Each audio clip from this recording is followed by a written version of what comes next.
I am showing off my Return of the Jedi helmet from Mark Edwards at Custom Originals. I did a previous video on this helmet, but I thought the lighting sucked, so I'm going to film another one. Trying to be careful with it because this is a prized piece of my collection. I don't want anything to happen to it. I hope this lighting is better, and I hope you can get a better look at this beautiful helmet. Remember that it's a cast off original. It's literally holds up to the name of the company. It's cast off an original production made Empire Strikes Back helmet. Came from the same molds that fathered the screen used copies. This was given to a carpenter on set. Carpenter passed away, and his relative came forward and went to Mark, and they made an agreement to sell copies for the collecting community. Let's take a look at this gorgeous helmet. Weighs like 2 or 3 pounds, so it's kind of heavy holding it like this. Do a 360 spin.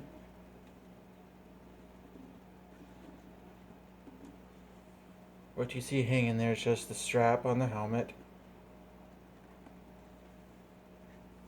Hoping you can actually see the face details a lot better in this video.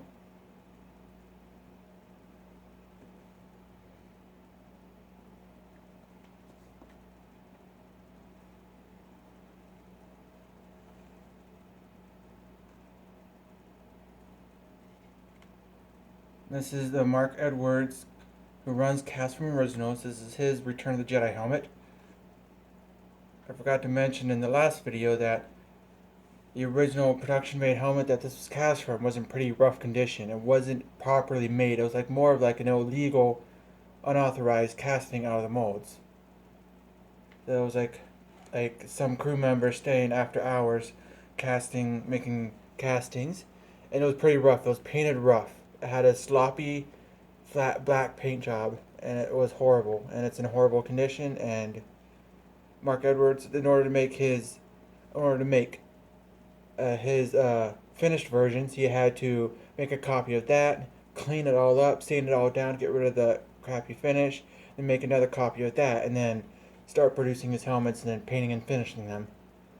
So there was a lot of work involved in this helmet. It was not straightforward, just make a copy and sell them kind of deal. It wasn't like that.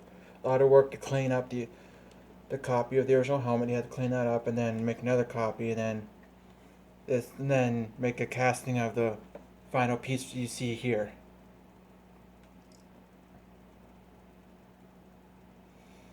This is like right here. This is the pinnacle of Star Wars prop collecting, is having a Darth Vader helmet cast from an original. Nothing will top this. This is like the top piece of my collection, as I've said before. Let's get a closer look at the face. It has the different cheeks. The black one that goes down, and the gray one that goes down and up. That wavy cheek, the Vader community, as they call it. Which Brian Muir came forward, the original sculptor of the helmet, came forward and said he purposely sculpted them different to give Vader an organic feel to him. But he also said that the molding process exaggerated the difference between the two cheeks a bit more.